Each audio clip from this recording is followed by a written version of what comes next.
La fotografía forense no es que tenga unas especiales características con respecto a otros tipos de fotografía, pero sí que hay una serie de aspectos que vamos a tener que cuidar y una serie de aspectos que vamos a tener que tener en cuenta para después poder utilizar estas fotografías con fines judiciales o extrajudiciales, con fines de elaboración de un informe pericial. Vamos a ver todos esos aspectos a tener en cuenta en este vídeo.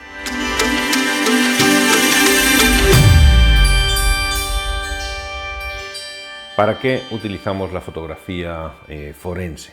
Pues la utilizamos en varias partes del proceso investigador y la primera de las fases es en la recopilación de información, que nos va a permitir después elaborar una o varias líneas de investigación o hipótesis de trabajo.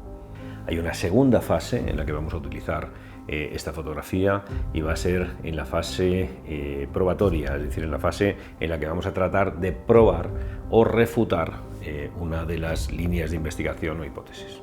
Y después hay una tercera fase, que es en la elaboración del informe. Ahí vamos a utilizar de nuevo la fotografía, porque vamos a elegir algunas de estas fotografías para incrustarlas dentro de nuestro informe en los apartados adecuados. Incluso va a ser necesario que todas las fotografías que hayamos tomado o una selección de estas fotografías las podamos aportar como un anexo para que después podamos utilizarlas durante el proceso judicial, porque si no las aportamos junto con el informe judicial, con el informe pericial, después no vamos a poder utilizarlas. ¿Qué tipo de cámara es el que vamos a utilizar en fotografía forense? Vamos a hacer un repaso de la gama de cámaras que nosotros tenemos a nuestra disposición. En primer lugar, tenemos los teléfonos móviles. Cada vez están dotados de mejores cámaras y si no tenemos otra opción, pues siempre será mejor poder utilizar la cámara que va con nuestro teléfono móvil que no utilizar nada, que no tener nada. Pero las cámaras de los teléfonos móviles no tienen calidad suficiente porque los sensores son muy pequeños y las ópticas que utilizan son ópticas de plástico que tienen muy poca nitidez. Incluso los mejores teléfonos tienen una calidad muy buena para hacer fotografía de recuerdo, para hacer fotografía turística, pero desde luego dista mucho de la calidad que se le puede exigir a un informe riguroso judicial. Segundo tipo de cámara que podemos utilizar son las cámaras compactas. En estas cámaras compactas tienen la ventaja de que son muy pequeñitas, tienen aparentemente una resolución estupenda, etc.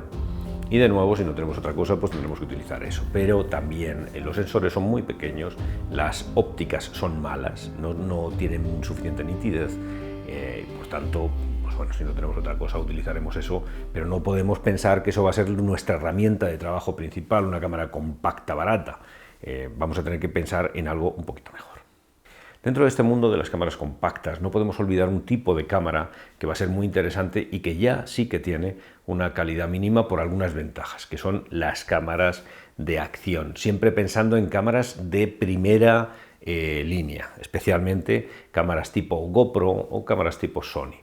Esas cámaras de acción, que son cámaras muy pequeñitas, lo que nos van a permitir es filmar vídeos, pero ya tienen unas ópticas que están bien, que son ópticas gran angular, ópticas de cristal que definen muy bien, que tienen una calidad suficiente, porque después filmando vídeos nosotros vamos a poder rescatar de ahí fotografías. Tienen además la ventaja de que son muy pequeñitas y nos van a ser una herramienta de trabajo muy interesante que personalmente considero que son imprescindibles pero complementarias del equipo fotográfico principal. Ya en fotografía con nivel de calidad mínima suficiente hablaríamos de las cámaras reflex. Hay dos cámaras que tradicionalmente han estado por encima de todas las demás, que han sido las cámaras Canon, las cámaras Nikon y dentro de las cámaras reflex también se les coló por ahí Sony, Panasonic y otras.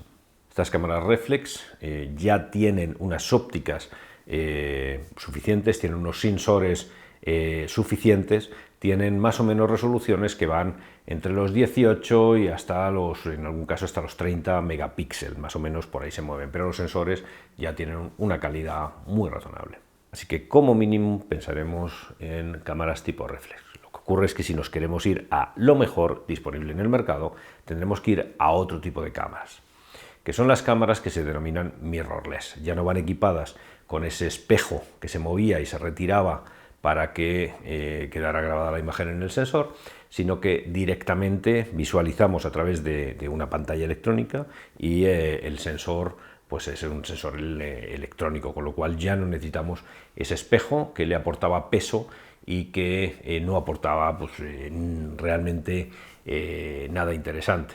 Y aquí las cámaras que se han destacado ya no son Canon, Nikon, ya hay otras cámaras que desde luego parece que se están comiendo cada día más el mercado. Desde luego la calidad, si uno compara la calidad de las cámaras Canon, Nikon con la calidad de las cámaras Sony, Panasonic, pues de estas cámaras mirrorless, uno encuentra pequeñas diferencias que en muchos casos se convierten en diferencias realmente concluyentes.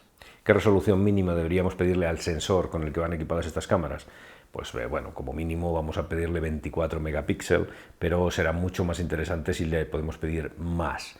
40, 60 megapíxeles serán pues unas resoluciones muy interesantes. Estas cámaras tienen unos costes que van entre los 2.000 y los 8.000 euros, dependiendo de cuánto queramos gastarnos, cuánto queramos disponer, pero aquí tenemos que pensar que un informe pericial soporta perfectamente estos costes, es decir, nos podemos gastar ese dinero en esta herramienta, porque incluso pericialmente vamos a necesitar equipos que son mucho más caros que la cámara fotográfica. Pero la cámara fotográfica, que además después vamos a poder usar para otras cosas, parecería que invertir una cantidad de dinero suficiente es algo imprescindible, es algo necesario. Yo utilizo personalmente dos cámaras para no tener que estar cambiando lentes.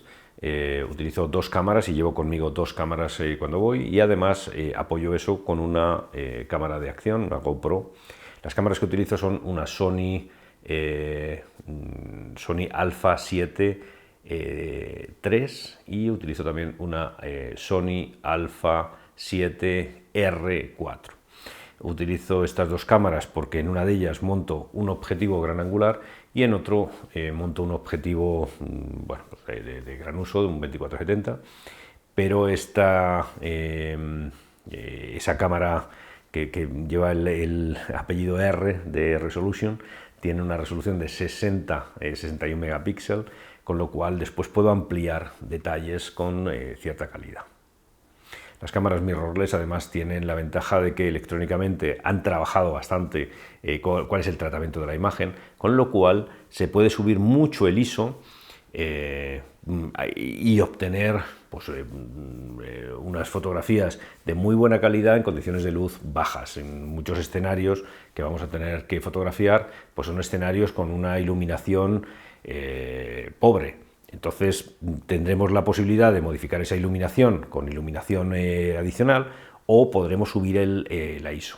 Pero eso no lo soportan las cámaras reflex habituales, no soportan ISOs de 10.000, 12.000 con facilidad. Bueno, le mete mucho ruido a la imagen. En cambio, las cámaras mirrorless, bueno, pues 4, 5, 6, 8, 10.000 lo soportan bastante bien, y la calidad que podemos obtener a partir de imágenes obtenidas con esos ISOs pues suelen ser suficientes. La GoPro que utilizo es una GoPro en estos momentos 9, ya sé que hay una 10 en el momento de grabar este vídeo, hay una 10 en el mercado, que todavía no he tenido tiempo de comprar, pero por supuesto me gusta ir pues con las últimas cámaras bueno, pues que haya en el mercado, porque la actividad pericial pues soporta perfectamente estar actualizado con los equipos. Definidas las cámaras, vamos a empezar a pensar en las lentes que vamos a utilizar. Las lentes a utilizar básicamente van a ser dos. Vamos a tener que utilizar un gran angular, un 12-24 puede ser suficiente, un 14-24, porque esos grandes angulares lo que nos van a permitir es fotografiar grandes escenas para después, si tiene buena resolución, poder hacer zoom en una parte concreta de la imagen, pero sí que vamos a necesitar al menos un gran angular que nos permita definir muy bien un gran área, un escenario amplio. Y junto a ese vamos a utilizar también una lente, una lente de gran rango, una todoterreno, que puede ser un 24-70, un 24-70 que nos va a permitir ya hacer pues, un zoom razonable si queremos fotografiar una parte concreta de la instalación. Y esta es la razón por la que yo llevo conmigo dos cámaras, para no tener que estar cambiando entre una y otra. Utilizo la Alpha 7 III con un gran angular, utilizo un 14-24 de Sigma, que es muy luminoso, 2.8, y me permite fotografiar en condiciones de luz muy malas, pero me permite fotografiar grandes campos. Con los 24 megapíxeles que tiene esa cámara me es suficiente, y utilizo un 24-70 también de Sigma, también 2.8 en todo el rango, que me permite también fotografiar muy bien un escenario, considerando que a veces necesito abrir hasta 24 y a veces necesito concentrarme en un elemento en concreto, y para eso utilizo pues el 70 o me acerco directamente a la pieza si es que puedo acercarme. Cuando tengo que utilizar laboratorio, pues utilizo un objetivo 50 macro con además extensiones, de manera que puedo hacer fotografía macro y puedo hacer fotografía microscópica de excelente calidad. Y en cambio, cuando tengo que fotografiar objetos lejanos, prefiero irme a teleobjetivos. El teleobjetivo que utilizo es un Sony, un 200-600, que me permite, si tengo que fotografiar un elemento que está alto o que está lejano, pues me permite hacer el zoom suficiente como para tener una fotografía de detalle de un elemento lejano. Una vez que hemos definido cámara y lentes, vamos a pensar qué accesorios son los que vamos a necesitar. Y el primero de esos accesorios van a ser las baterías.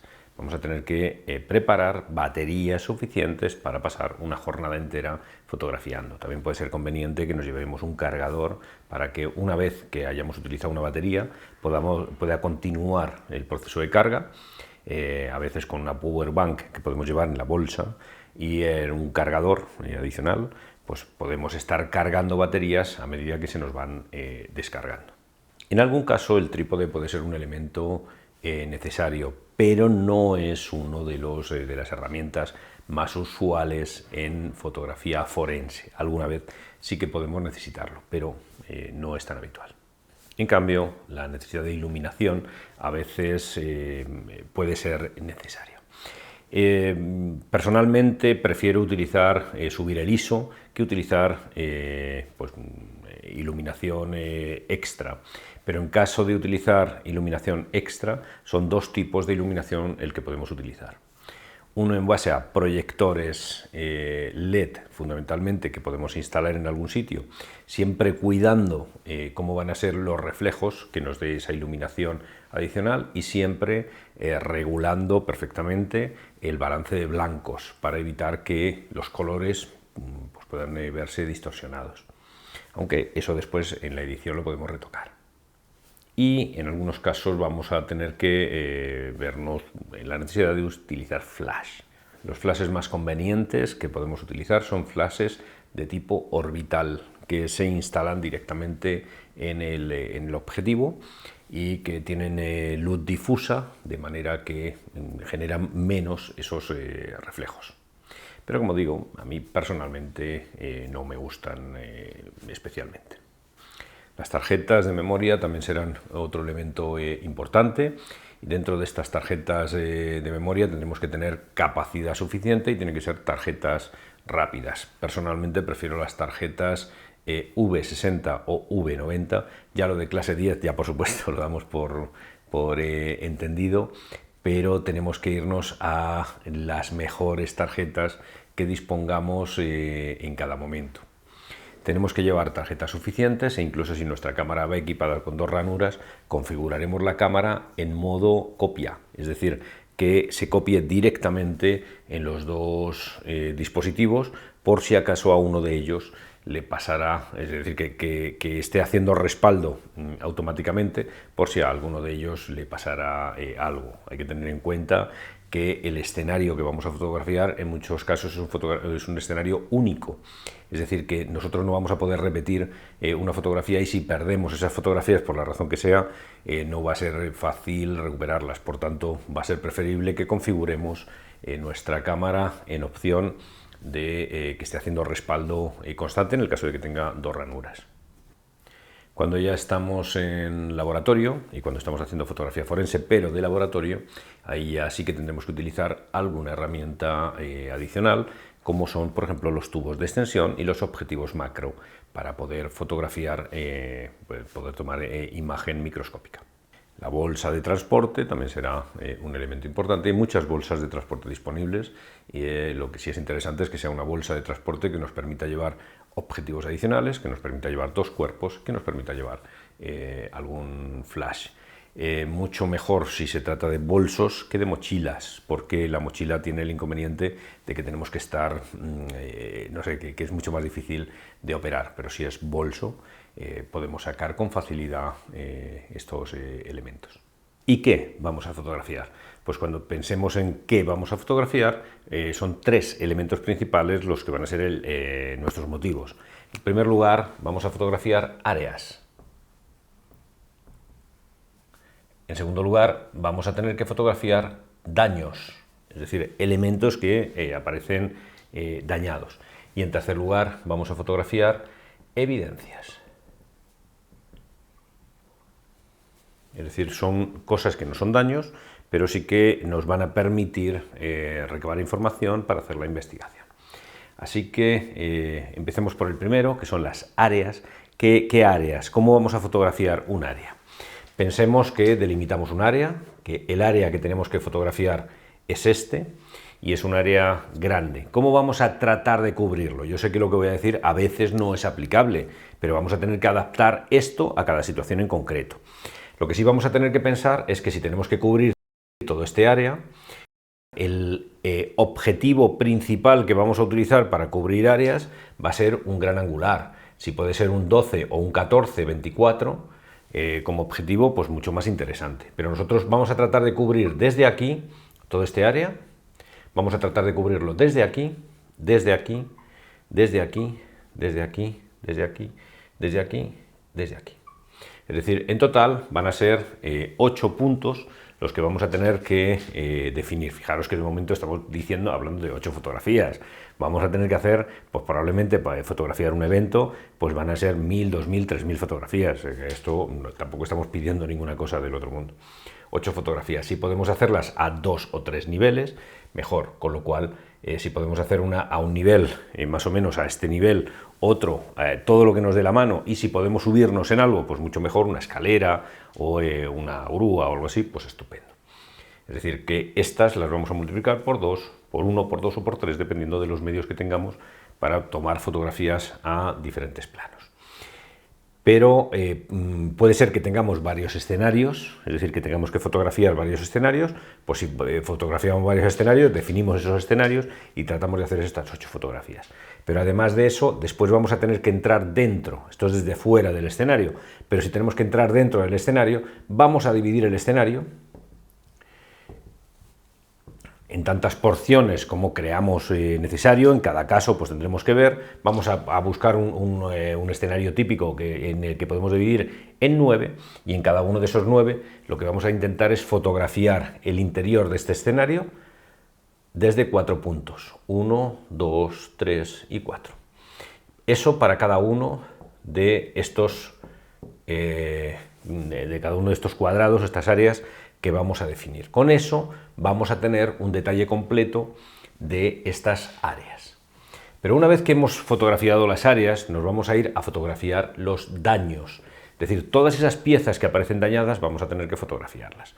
Para eso podemos elegir entre fotografiarlas en fotografía macroscópica.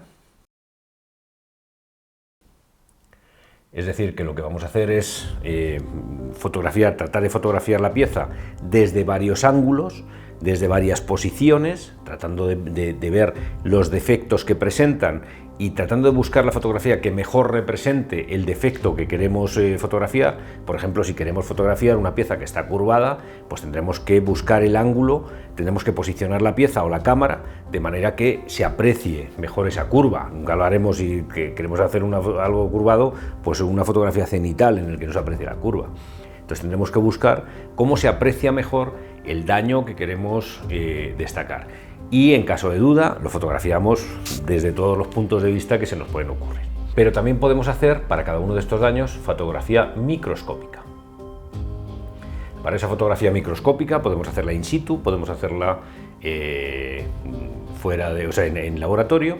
Si queremos hacerla en laboratorio, tenemos que trasladar la pieza hasta nuestro laboratorio y hacerla en nuestro pequeño laboratorio de fotografía. Para nuestro pequeño laboratorio de fotografía necesitamos una mesa, necesitaremos también algún tipo de soporte y necesitaremos tubos de extensión y un objetivo macro. Si queremos hacer esa fotografía microscópica en sitio, que es muy habitual, pues vamos a necesitar esos tubos de extensión también, vamos a necesitar algún tipo de soporte que podamos adaptar bien a cualquier parte y vamos a tener que buscar dónde situamos las piezas para poder fotografiarlas bien. Eso sí, podemos moverlas. Si no queremos moverlas del sitio, pues tendremos que hacer esa fotografía microscópica en sitio, o bien hacer fotografía macroscópica, pero con un objetivo que nos permita acercarnos mucho y que nos permita después hacer un zoom potente en base a la gran resolución que tenga la cámara. Eso en cuanto a daños. En cuanto a evidencias, es exactamente lo mismo. Es decir, nosotros lo que tendremos que hacer es fotografiar esas evidencias, que pueden ser arañazos, que pueden ser elementos que están, por ejemplo, movidos, marcas, simplemente la disposición de determinados elementos.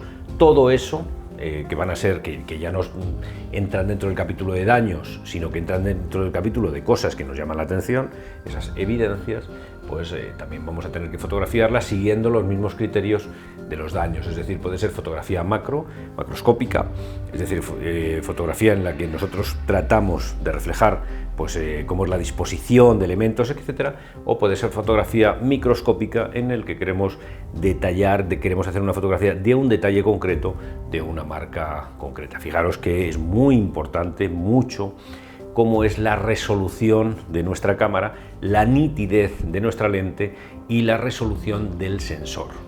Hemos visto a lo largo de este vídeo todos los aspectos que tienen que ver con la fotografía forense, con la fotografía utilizada con fines periciales, y hemos visto pues, tanto elementos que tienen que ver con el hardware como elementos que tienen que ver con la metodología que vamos a usar para estas fotografías.